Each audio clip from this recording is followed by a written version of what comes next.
The mockery unveiled, the crystalline dome of the intergalactic summit gleamed against the binary sunset of Nexus Prime, its translucent walls reflecting the gathered representatives of 47 civilizations.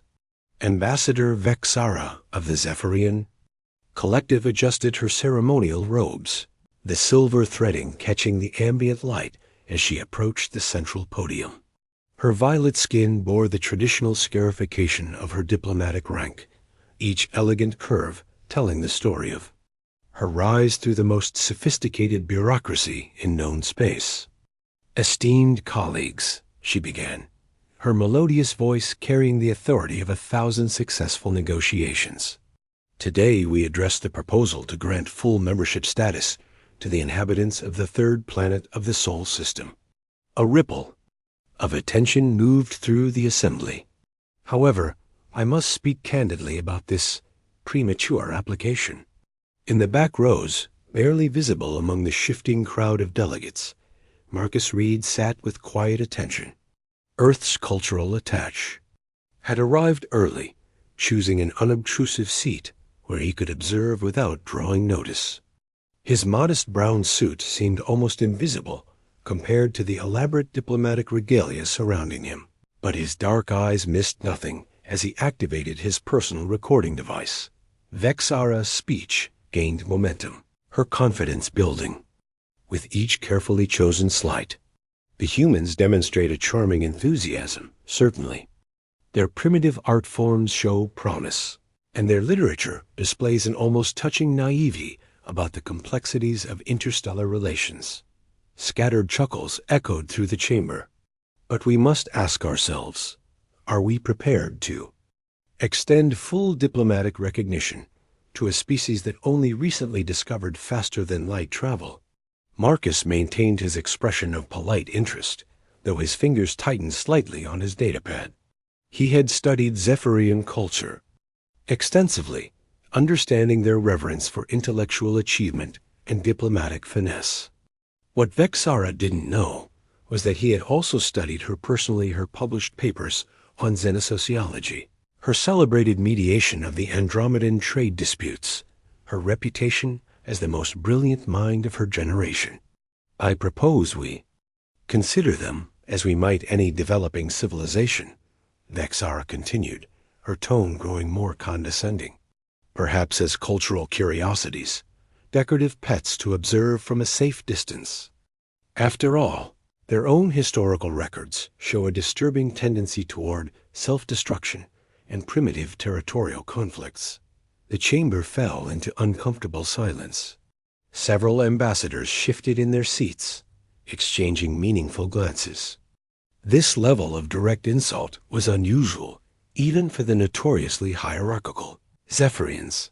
Vexara sensed the change in atmosphere and decided to conclude with flourish. In summary, while humans may serve as amusing subjects for anthropological study, granting them full membership would be like inviting children to negotiate treaties. Charming, perhaps, but ultimately futile. She turned from the podium with satisfaction, expecting to return to her delegation's section, when her gaze fell upon the quiet figure in the back row. Marcus Reed met her eyes directly, his expression unreadable but unmistakably present. Her breath caught as she noticed the small recording device in his hands, its indicator light glowing softly. The realization hit her like a quantum torpedo. Every word, every inflection, every casual dismissal had been captured. Marcus offered her a slight nod of acknowledgement, not hostile, but certainly not subservient. There was something in his calm demeanor that suggested he had been expecting this moment, had perhaps even orchestrated it. As whispers began to ripple through the assembly, Vexara understood that her career had just taken a dramatic and potentially catastrophic turn. Forced alliance, the emergency session convened at dawn, Zephyr Prime's 3 moons still visible in the pearl-gray sky. Chancellor Thorn's ancient face bore the weight of his 8 centuries, each wrinkle a testament to diplomatic crises weathered and overcome. Today, however, his usual composure showed cracks as he reviewed the overnight intelligence reports. Ambassador Vexara, his voice carried the chill of deep space. Your performance at the summit has created what our analysts are calling a Category 7 diplomatic incident. The recording has been transmitted to every major news network across the galaxy. Our approval ratings in the Outer Rim have dropped 30% overnight. Vexara stood at attention before the Chancellor's obsidian desk, her violet skin pale with exhaustion. She had spent the night in emergency sessions with the collectives, crisis management team, watching her words spread like wildfire across social networks. The hashtag decorative pets was trending on 17 different platforms. "Sir, I accept full responsibility for my poor choice of words," she said, her voice steady despite the churning in her stomach. "I am prepared to submit my resignation." "Resignation would be the coward's path," Thorne replied sharply. "The collective does not abandon its finest diplomats at the first sign of turbulence. Instead, you will personally resolve this crisis." Meanwhile, on Earth, Director Hayes paced the length of his Geneva office, his weathered hands clasped behind his back. The former military man had transitioned to diplomacy late in life, bringing with him a strategic mind that had served humanity well in their first tentative steps into galactic politics. "Marcus, I won't lie to you," Hayes said, his blue eyes meeting the younger man's steady gaze. "The political fallout from this is immense. Half the galactic community is calling it the insult of the century, while the other half is quietly agreeing with the Zephyrian position." Marcus remained seated, his fingers steepled in thought. "And our response, sir?" "That's where you come in. The Zephyrian Chancellor has proposed a joint cultural initiative, something about bridge building between our species. They want you to work directly with Ambassador Vexara on developing it." The corners of Marcus's mouth twitched slightly. "That's interesting, is it? Because it looks like professional suicide to me. Work with the woman who just called. Our entire species' decorative pets on live interstellar broadcast? The press will have a field day." Marcus stood and moved to the window, gazing out at Lake Geneva's pristine waters. "Sometimes the most dangerous assignments offer the greatest opportunities, sir." "I accept." 3 days later, Vexara found herself in the neutral meeting chambers on Station Omega, a rotating diplomatic facility that served as truly neutral ground. The sparse utilitarian decor reflected the station's function, no cultural bias, no symbolic advantage to either party. Marcus entered precisely on time, carrying only a simple briefcase and wearing the same understated style that had made him nearly invisible at the summit. But Vexara saw him differently now. His quiet confidence wasn't submission. It was the self-assurance of someone who held all the cards. "Ambassador Vexara," he said with a slight nod, his tone professionally cordial. "I appreciate you agreeing to this collaboration." "Let us dispense with pleasantries, Mr. Reed," she replied, her melodious voice carrying an edge. "We both understand this is damage control, not genuine cooperation." Marcus set down his briefcase and activated the room's privacy shields. "Actually, I think you're underestimating both the situation and my intentions." "Oh?" Her violet eyes narrowed slightly. "Your speech wasn't just politically damaging, it was intellectually disappointing. I've read your work on cross-species psychological dynamics. Your analysis of the Rigelian consciousness experiments was brilliant. The woman who wrote that paper wouldn't have resorted to crude stereotyping." Vexara felt heat rise in her cheeks. Being criticized for intellectual failing stung worse than any political rebuke. "You presume to judge my academic work?" "I presume to recognize when someone of your caliber is performing beneath their potential," Marcus replied calmly. "The question is, are you interested in discovering why?"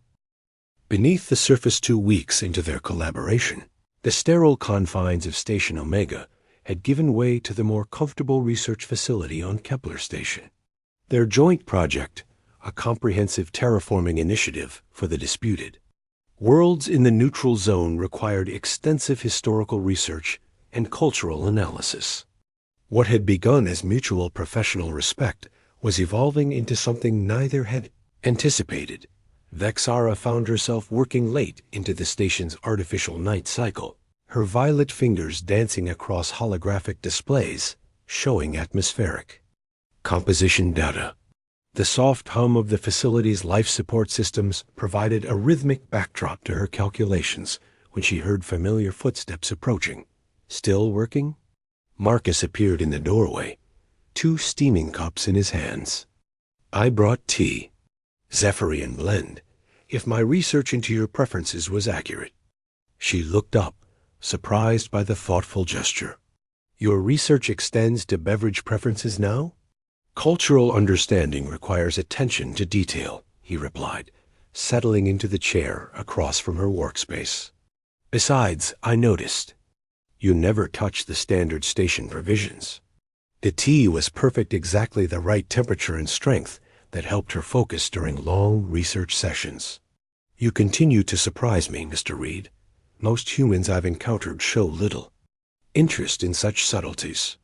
Most humans you've encountered were probably trying to impress you with grand gestures, instead of paying attention to who you actually are. Marcus observed quietly. Something in his tone made her pause. And you're different? I'm more interested in understanding than impressing. He gestured toward her data displays. What are you working on so late? The atmospheric models for Kepler-442b.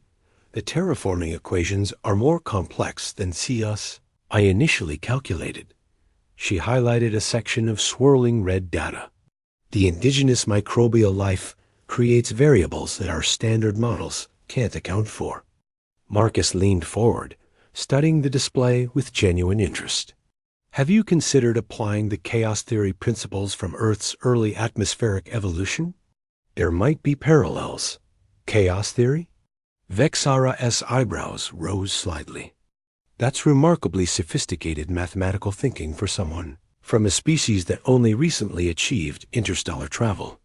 The words escaped before she could stop them, and she immediately tensed, waiting for his reaction to what sounded dangerously close to her earlier condescension. Instead, Marcus smiled a warm, genuine expression that transformed his entire face. There it is. What? The prejudice you can't quite shake. Even when you're being complimentary, you can't help but be surprised that a human might understand advanced mathematics. Vexara felt her cheeks warm with embarrassment. I apologize. You're right. I seem to have unconscious biases that surface despite my better judgment. We all do, Marcus said gently. The difference is whether we're willing to examine them. He moved closer to her workstation, his shoulder nearly brushing hers as he manipulated the holographic display. Show me the microbial data. Maybe fresh eyes will help. For the next hour, they worked in comfortable collaboration, their heads bent close over complex calculations. Vexara found herself acutely aware of Marcus's presence, the warmth radiating from his human physiology, the subtle scent of his cologne, the way his dark eyes focused intently on problem-solving. When their hands accidentally touched while reaching for the same data point, neither pulled away immediately. You know, Marcus said softly, there's something I've been curious about since we started working together. What's that? Your dissertation on interspecies emotional resonance. You theorized that different species could develop deep empathetic connections despite physiological differences. Do you still believe that's possible? Vexara met his gaze, suddenly aware that they were discussing more than academic theory. Yes, I believe emotional connection transcends physical form. Why do you ask? Because I think we're proving it, he said quietly. The space between them seemed to contract, charged with an energy that had nothing to do with their scientific collaboration. Vexara felt her pulse quicken as Marcus's hand covered hers on the console. The rational part of her mind catalogued all the reasons this was professionally dangerous, politically catastrophic, personally complicated. But a deeper part of her, the part that had always been drawn to exploring unknown territories, wanted to discover what lay beyond this moment. "Marcus," she whispered, his name carrying weight she hadn't intended. "I know," he replied, understanding everything she couldn't. "Say, this complicates everything." "Everything," she agreed, but neither of them moved away. The moment stretched between them, full of possibility and danger, until the harsh chime of an incoming priority communication shattered the spell. Vexara reluctantly activated the receiver, her professional mask sliding back into place as Chancellor Thorne's urgent face appeared in the holographic display. "Ambassador Vexara, we have a situation requiring immediate attention. How quickly can you and Mr. Reed return to the Zephyrian embassy?" The Heart's rebellion the crisis had escalated beyond anyone's predictions. Separatist forces from the outer rim had stolen the original peace accords from the Galactic Archive, threatening to expose classified negotiation strategies that could destabilize dozens of alliance agreements. Agent Nova, the Zephyrian intelligence operative, briefed them in hushed tones aboard the stealth transport heading toward the contested Meridian sector. "Our sources indicate the documents are being held on asteroid station Prometheus." Nova's silver eyes gleamed with professional intensity. "It's heavily fortified, officially neutral territory, but we suspect consortium backing." Captain Torres, Earth's security liaison, studied the tactical displays with military precision. "The asteroid's shielding makes traditional extraction impossible. We'll need someone inside to disable their defensive grid manually." "A suicide mission," Vexara observed, her diplomatic training automatically calculating political ramifications. "If we're caught, it could be interpreted as an act of war." "Which is why it has to be unofficial," Marcus said quietly. "Two cultural attaches conducting unauthorized research. Plausible deniability for both governments." The flight to Prometheus took 18 hours through hyperspace, giving them time to plan their infiltration strategy. As the hours passed, Vexara found herself increasingly aware of the danger they were walking into, and the possibility that neither of them would survive to explore what had been growing between them. "Marcus," she said during the ship's artificial night cycle, finding him studying star charts in the observation lounge. "About what happened on Kepler Station, ... "You don't need to explain," he replied, not looking up from his calculations. "I understand the complications. Do you?" She moved closer, her reflection joining his in the starlight streaming through the viewport. "Because I'm not sure I understand them myself." This time he did look at her, his dark eyes searching her face. "What are you saying?" "I'm saying that logic dictates I should maintain professional distance. My career, my reputation, my species' standing in the galactic community, all of it argues against personal entanglement with a human diplomat." She paused, her violet skin flushed with emotion. "But logic has never accounted for this." "For what?" Instead of answering with words, she reached for him, her fingers tracing the line of his jaw with tentative wonder. "For the way you see past my prejudices to who I really am underneath. For the way you challenge me intellectually while making me feel ... understood." Marcus's hand covered hers, pressing her palm against his cheek. "Vexara, if we don't survive what's ahead, then we'll face it together," she interrupted, her voice fierce with determination. "But if we do survive, I want to explore this, whatever the consequences." He pulled her closer, their foreheads touching in a gesture that transcended species barriers. "The consequences could destroy both our careers. Some things are worth the risk," she whispered, and kissed him. The kiss was soft at first, tentative, as if they were both afraid of crossing a line they couldn't uncross. But as her lips moved against his, tentative became passionate, careful became desperate. She pressed against him, her body fitting against his with surprising naturalness, despite their physiological differences. When they finally broke apart, both were breathing hard. Marcus's hands tangled in her silver hair, marveling at its silk-soft texture. "This is madness," he murmured against her ear. "The best kind," she agreed, her lips finding the sensitive spot where his neck met his shoulder. She felt him shudder at the contact, and something primal and satisfying unfurled in her chest. "Marcus, I want." The ship's proximity alarms chose that moment to sound harsh and insistent. Captain Torres's voice crackled over the comm system. "We're approaching Prometheus. All personnel to stations." They separated reluctantly, both understanding that whatever had just begun between them would have to wait until they survived what lay ahead. But as they prepared for their dangerous mission, there was a new energy between them, not just professional partnership, but something deeper and more personal. "Stay close to me in there," Marcus said as they donned their infiltration gear. "Always," Vexara replied, and meant it in ways that went far beyond their immediate mission. The asteroid station loomed before them, a maze of metal corridors and defensive systems.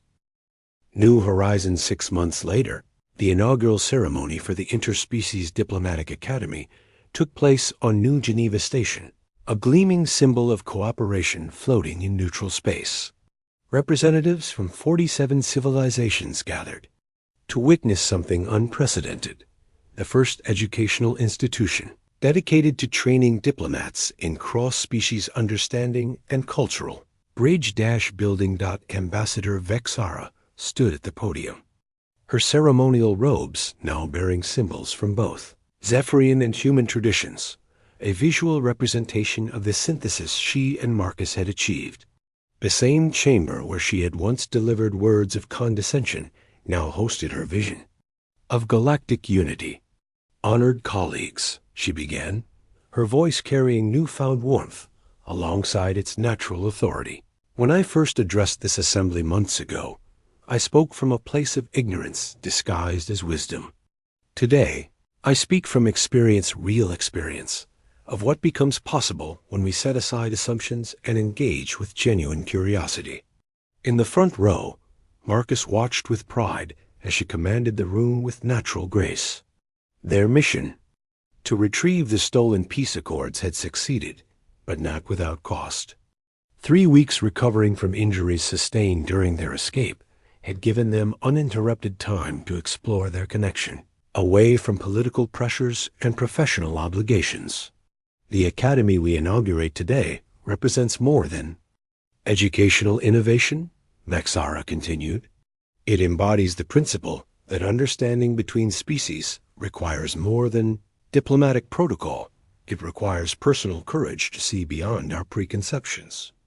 Chancellor Thorne, despite his initial reservations about Vexara's relationship with a human, had become one of the Academy's strongest supporters after witnessing the dramatic improvement in Zephyrian-human relations. Director Hayes, seated beside him, wore the satisfied expression of someone whose gamble had paid off spectacularly. "Our curriculum will challenge students to examine their own biases," Vexara explained to the rapt audience. "They will study not just alien cultures, but their own assumptions about those cultures. They will learn that true diplomacy begins with self-awareness." Agent Nova, now serving as the Academy's security coordinator, nodded approvingly from her position near the side entrance. Captain Torres, appointed as tactical studies instructor, looked equally pleased with how events had unfolded. As Vexara concluded her remarks, Marcus joined her at the podium for the ceremonial ribbon cutting. Their hands touched as they grasped the molecular scissors together, and he felt the same electric thrill that had become familiar over the past months. "Ready to change the galaxy?" he murmured, his lips close to her ear. "With you?" "Always," she replied, echoing her words from their dangerous mission. The ribbon dissolved in a cascade of light, and the crowd erupted in applause from dozens of different species, each expressing approval in their own cultural manner. But Marcus and Vexara only had eyes for each other. Later, After the official ceremonies concluded, and most guests had departed for their respective worlds, they stood together on the station's observation deck, watching stars wheel slowly past. The vast viewport. "Do you ever regret it?" Marcus asked, his arm around her waist as she leaned against his shoulder. "The scandal, the media attention, the career complications?" Vexara considered the question seriously. Their relationship had indeed caused enormous controversy initially. Conservative factions in both governments had demanded investigations. Media outlets had dissected every public interaction. Political cartoonists had had a field day with caricatures of the unlikely couple. "Never," she said finally, "not even during the worst of it. Even when the Zephyrian Council of Elders called for your resignation?" "Especially then," she laughed, remembering how Marcus had defended her during those hearings with such eloquent passion that he'd won over half her critics. "That's when I knew this was real." He turned her in his arms, marveling as he always did at the ethereal beauty of her violet features highlighted by starlight. "I love you, Ambassador Vexara of the Zephyrian Collective." "And I love you, Marcus." "Reed of Earth," she replied, using the formal address they'd adopted for public occasions. In private, the formality dissolved into something much more intimate. Their kiss was interrupted by the soft chime of an incoming message. Marcus groaned and reluctantly activated his communicator. "Mr. Reed, Ambassador Vexara," Director Hayes's image appeared in miniature hologram form. "I hope I'm not interrupting anything important." "Never, sir," Marcus replied with diplomatic smoothness, though his arm remained around Vexara's waist. "Good. I wanted to inform you both that the Andromedan delegation has formally requested your services for their upcoming territorial negotiations. It seems your reputation for successful interspecies mediation has spread." Vexara and Marcus exchanged glances. Their joint mediation of several minor disputes had indeed proven remarkably effective, combining her cultural expertise with his strategic thinking in ways that neither could have achieved alone. "We'd be honored to consider it," Vexara replied diplomatically. "Excellent. And there's one more thing." Hayes's expression grew serious. "The Galactic Council has voted to offer Earth full membership status. The ceremony is scheduled for next month.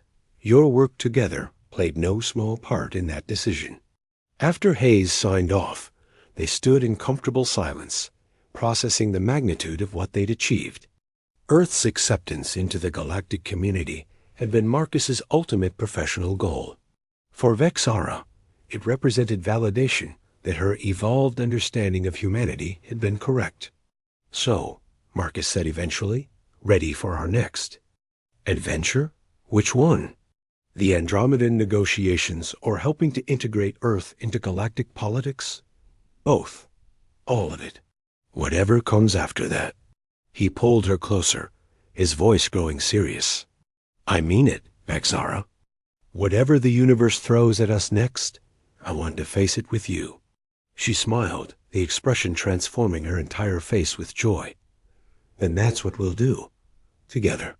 As they kissed again under the starlight, surrounded by the vast cosmos that had once seemed to divide them, both understood that they had found something rarer than successful diplomacy or political triumph. They had found love that transcended species, partnership that enhanced both their individual strengths, and a shared purpose that would carry them through whatever challenges lay ahead. The Academy's lights twinkled around them, filled with the first generation of students who had learned that the greatest diplomatic breakthrough was not between governments or species, but between hearts brave enough to see beyond difference to connection. In the end, Vexara as mockery had indeed ended. Her old career of casual prejudice and intellectual arrogance. What had emerged in its place was something far more valuable. A love story that became a legend, a partnership that changed galactic diplomacy, and a future bright with infinite possibility. Part 1. The mockery unveiled the crystalline dome of the intergalactic summit gleamed against the binary sunset of Nexus Prime, its translucent walls reflecting the gathered representatives of 47 civilizations. Ambassador Vexara of the Zephyrian Collective adjusted her ceremonial robes, the silver threading catching the ambient light as she approached the central podium. Her violet skin bore the traditional scarification of her diplomatic rank, each elegant curve telling the story of her rise through the most sophisticated bureaucracy in known space. "Esteemed colleagues," she began, her melodious voice carrying the authority of 1,000 successful negotiations. "Today we address the proposal to grant full membership status to the inhabitants of the third planet of the Sol system." A ripple of attention moved through the assembly. However, I must speak candidly about this premature application. In the back rows, barely visible among the shifting crowd of delegates, Marcus Reed sat with quiet attention. Earth's cultural. Attach had arrived early, choosing an unobtrusive seat where he could observe without drawing notice. His modest brown suit seemed almost invisible compared to the elaborate diplomatic regalia surrounding him, but his dark eyes missed nothing as he activated his personal recording device. Vexara's speech gained momentum, her confidence building. With each carefully chosen slight, the humans demonstrate a charming enthusiasm, certainly. Their primitive art forms show promise, and their literature displays an almost touching naivety about the complexities of interstellar relations. Scattered chuckles echoed through the chamber. But we must ask ourselves, are we prepared to extend full diplomatic recognition to a species that only recently discovered faster-than-light travel? Marcus maintained his expression of polite interest, though his fingers tightened slightly on his datapad. He had studied Zephian culture extensively, understanding their reverence for intellectual achievement and diplomatic finesse. What Vexara didn't know was that he had also studied her published papers on xenosociology, her celebrated mediation of the Andromedan trade disputes, her reputation as the most brilliant mind of her generation. "I propose we consider them as we might any developing civilization," Vexara continued, her tone growing more condescending. "Perhaps as cultural curiosities, decorative pets to observe from a safe distance. After all, their own historical records show a disturbing tendency towards self-destruction and primitive territorial conflicts." The chamber fell into uncomfortable silence. Several ambassadors shifted in their seats, exchanging meaningful glances. This level of direct insult was unusual even for the notoriously hierarchical Zephyrians. Vexara sensed the change in atmosphere and decided to conclude with flourish. "In summary, while humans may serve as amusing subjects for anthropological study, granting them full membership would be like inviting children to negotiate treaties charming, perhaps, but ultimately futile." She turned from the podium with satisfaction, expecting to return to her delegation section, when her gaze fell upon the quiet figure in the back row. Marcus Reed met her eyes directly, his expression unreadable but unmistakably present. Her breath caught as she noticed the small recording device in his hands. Its indicator light glowing softly the realization hit her like a quantum torpedo. Every word, every inflection, every casual dismissal had been captured. Marcus offered her a slight nod of acknowledgement, not hostile, but certainly not subservient. There was something in his calm demeanor that suggested he had been expecting this moment, had perhaps even orchestrated it. As whispers began to ripple through the assembly, Vexara understood that her career had just taken a dramatic and potentially catastrophic turn.